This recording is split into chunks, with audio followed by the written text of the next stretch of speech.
नमस्कार दोस्तों। जैसा कि आज मुझे सुन पा रहे हैं हमारे यूट्यूब चैनल स्टडी फंडा में। आज का टॉपिक हमने क्लियर डिसाइड किया है केमिकल रिएक्शन के बारे में, जो कि केमिस्ट्री से रिलेटेड है। आपका क्लास 10th की है और आप अच्छे से पढ़ें इनको, क्योंकि इससे रिलेटेड बहुत सारे क्वेश्चन आएगा। ये हमने पहला इसका टॉपिक है केमिकल रिएक्शन मतलब रासायनिक अभिक्रिया। इसमें देखते हैं सबसे पहले हम लोग विदाउट बकवास किए अपने टॉपिक पे चलते हैं। जब कोई पदार्थ अकेले या किसी अन्य पदार्थ के साथ क्रिया करके एक से अधिक भिन्न भिन्न गुण वाले नए पदार्थ का निर्माण करता है, उसे हम लोग रासायनिक अभिक्रिया कहते हैं। ये परिभाषा अपने को बुक में भी मिल जाएगा, सेम, ये कुछ खास नहीं है। अब दोस्तों देखना है कि इसमें आगे हम लोग क्या करते हैं। अब जैसे ये तो हो गया, अब ये आप कुछ इसका एग्जाम्पल देखते हैं फटाफट। यहीं पे क्या होता है, फिर एग्जाम्पल ये होता है जो हम लोग अगर सपोज डेट एक एग्जाम्पल लेते हैं इसमें H2 plus Cl2 H2 plus Cl2। तो यहाँ पे कितना है, दो पदार्थ है, एक तो हाइड्रोजन हुआ, दूसरा हुआ क्लोरीन। ये जब दोनों रिएक्शन इसके साथ कराते हैं तो अपने को मिलता है 2HCl। यानी कि अब ये समझना क्या है, रासायनिक अभिक्रिया में क्या क्या होगा। अभी रासायनिक अभिक्रिया हुआ सर, एरो क्या बोलते हैं, प्लस क्यों है, ये दोनों मिलकर क्या बनाना है। अब इसको हम लोग क्या बनाना, इसको हम लेफ्ट साइड वाले जो है ना, एरो के लेफ्ट में जो है, इसको हम लोग अभिकारक बोलते हैं।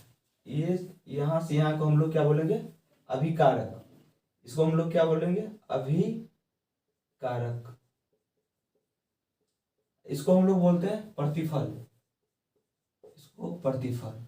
यानी कि एरो के राइट साइड में जाते हैं, एरो के राइट साइड में जाते हैं, किस साइड में, राइट साइड में, तो ये हम लोग को प्रतिफल मिलता है। एरो के लेफ्ट में क्या होता है, इसके अगर लेफ्ट में आता है तो हम लोग को अभिकारक, ठीक है ना, इसको ये कहते हैं। और अभी कभी कभी इनके होगा क्या, जो आपको प्लस उस साइड भी रिएक्शन जैसे जैसे देखेंगे। सपोज डेट एक और लेते हैं फॉर एग्जाम्पल, एक लेते हैं NaS प्लस Cl। अगर इन दोनों को हमने रिएक्शन करवाएं तो मेरे को मिला क्या, NaCl, ठीक है ना। तो उससे से रिलेटेड फिर हम आगे बढ़ते हैं। अब केमिकल रिएक्शन का कुछ अलग अलग, सबसे पहले केमिकल रिएक्शन के कुछ टाइप देखते हैं यहाँ पे। जैसे हमने केमिकल रिएक्शन के थोड़ा बहुत इसमें इंट्रो में अभी दिए थे, अब इसका कुछ देखते हैं। पर सबसे पहला था संयोजन, जिसको हम दूसरा नाम देते हैं क्या, संश्लेषण अभिक्रिया। दूसरा होता वियोजन, जिसको हम लोग अपघटन अभिक्रिया बोलते हैं। तीसरा होता है वैद्युत अपघटन। अपने को क्या है, इस तीन जो हमने बताए हैं इसमें हमने बोर्ड पे ऑलरेडी पहले से लिख के टिक करके रखा है।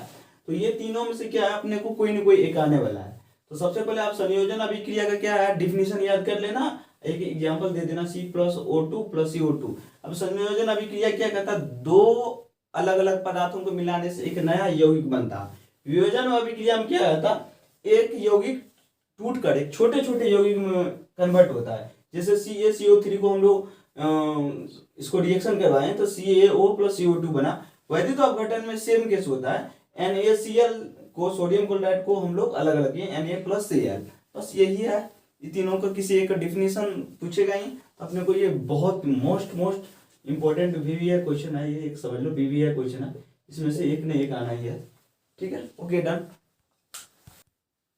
देखो भाई, मैंने तो तीन तो बताया ना, बट इससे बहुत सारा आपको एग्जाम्पल इसमें है।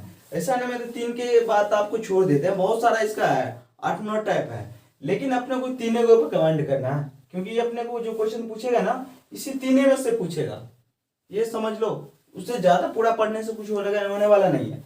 बस तीन को कमांड कर लो, बात खत्म। चलो ठीक है, ओके। केस में अब मोमबत्ती वाला केस में हम लोग सबसे पहले देखते हैं, मोमबत्ती जब जलते रहता है तो क्या क्या होते रहता है। इस केस में आपके इससे रिलेटेड क्वेश्चन, ओके। अब ये मोमबत्ती के जलने वाला केस में सिचुएशन क्या होता है, मोमबत्ती के जलना और मोमबत्ती के पिघलना, ये इससे रिलेटेड बहुत सारा क्वेश्चन आता है, आपको ऑब्जेक्टिव भी बनेगा। जैसे मोमबत्ती के जलना, अब जो ये बताओ मेरे भाई, अगर मोमबत्ती जलेगा तो धीरे धीरे इसका आकार कमेगा, ठीक है। बहुत सारा मात्रा में मोमबत्ती वो जलने के बाद क्या होगा, इसका कम हो जाएगा ना, पिघलेगा बट कम हो जाएगा। जब मोमबत्ती का जलना होगा, अगर मोमबत्ती का जलना, डाटा जी को कौन सा चेंज होगा, फिजिकल चेंज या केमिकल चेंज, केमिकल चेंज जिसको हम लोग रासायनिक परिवर्तन बोलते हैं, रासायनिक परिवर्तन बोलते हैं। यानी कि मोमबत्ती का जलना रासायनिक परिवर्तन और मोमबत्ती का पिघलना, पिघलना वाला केस में क्या होता है, भौतिक परिवर्तन। मोमबत्ती का जलना रासायनिक परिवर्तन और मोमबत्ती का पिघलना भौतिक परिवर्तन। ये एकदम बेस्ट है, अपने को ध्यान रखना है। जो मोमबत्ती कभी भी जलेगा तो भाई उसमें तो कुछ ना कुछ कमी आएगा, ज्वलन के साथ तो हमेशा उसका कुछ ना कुछ घटेगा। माने पिघलने के बाद हमने बनाते हैं, बट पिघलने वाला केस में भौतिक परिवर्तन और जलने वाला केस में रासायनिक परिवर्तन। ठीक है, ओके। कुछ क्वेश्चन देखते हैं। जैसे लिखा, निम्नलिखित में से कौन सा पदार्थ बिना ज्वाला का जलता है? बिना ज्वाला मतलब करने का मतलब बिना आग का जलने वाला पदार्थ है। इसमें देखते हैं, जैसे मोमबत्ती, आपने इसमें भी आपको मोमबत्ती के जलाने के लिए भी आपको माचिस बांटना होगा, यानी कि इसके लिए आग लगाना होगा। मीथेन गैस के लिए भी वही केस हुआ, इसके लिए भी। और उसके बाद कोयला किरोसिन तेल बिना ज्वाला को जलेगा क्या? इसमें भी आग। लेकिन कोयला इकलौता है जो ये बिना ज्वाला का जलता है। तो आपको परफेक्ट आंसर हो जाएगा कोयला। ठीक है, ओके। इस तरह का आप देखते हैं। चलो ठीक है, फिर हम नेक्स्ट क्वेश्चन देखते हैं।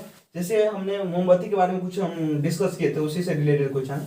जैसे मोमबत्ती का जलना, मोमबत्ती का जलना यानी कि कैंडल सपोज दैट सोचो कैंडल जल रहा है, तो मोमबत्ती का जलना कौन सा परिवर्तन है? परिवर्तन मतलब क्या? वही रिएक्शन वाली बात हो गया। कौन सा? भौतिक परिवर्तन। ये तो भाई मोमबत्ती के पिघलना, यानी कि मोमबत्ती का पिघलना। दूसरा है रासायनिक परिवर्तन, तो हमारा कौन सा आंसर होगा? रासायनिक परिवर्तन। ठीक है, ये हो गया। चलो ठीक है, इसके नेक्स्ट क्वेश्चन है जो वही है मोमबत्ती का पिघलना। वहां पे जैसे जलना था ना, जलना की जगह क्या लिखा रहता? मोमबत्ती का पिघलना।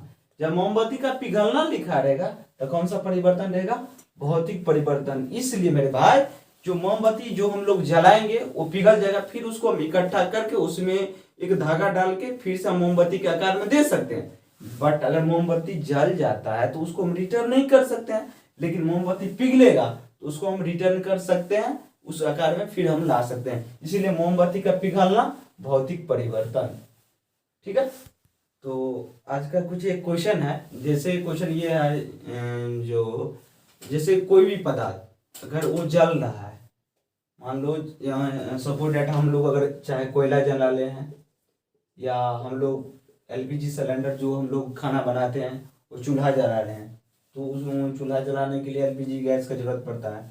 तो सपोज डेट ये कोयला या कोई पदार्थ या लकड़ी या पेपर, ये बताइए, या कैंडल, मोमबत्ती, कुछ भी, या मोमबत्ती हो, तो मोमबत्ती हो या कुछ भी हो, वो किस गैस के उपस्थिति में जलता है?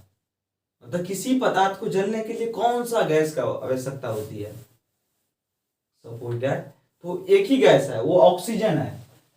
वो गैस कौन सा है? ऑक्सीजन, जिसको हम लोग O2 बोलते हैं। जैसे हम लोग सांस लेते हैं तो ऑक्सीजन हम लोग को चाहिए, उसी तरह से किसी भी पदार्थ को जलाने के लिए कौन सी गैस प्रेजेंट होना चाहिए? ऑक्सीजन। क्योंकि बिना ऑक्सीजन के प्रेजेंट में कोई भी पदार्थ नहीं जल सकता। चाहे किसी भी, कोई भी आपको फॉर एग्जांपल कोई भी लिख दिया जे पेपर को जलने के लिए कौन सी गैस की आवश्यकता पड़ती है? तो ऑक्सीजन। क्योंकि नाइट्रोजन कार्बन डाइऑक्साइड को प्रेजेंट में वो नहीं जलेगा, क्योंकि पेपर जलेगा तो कार्बन डाइऑक्साइड निकलेगा, कार्बन मोनोऑक्साइड, इस तरह का विषैली गैस निकलती है।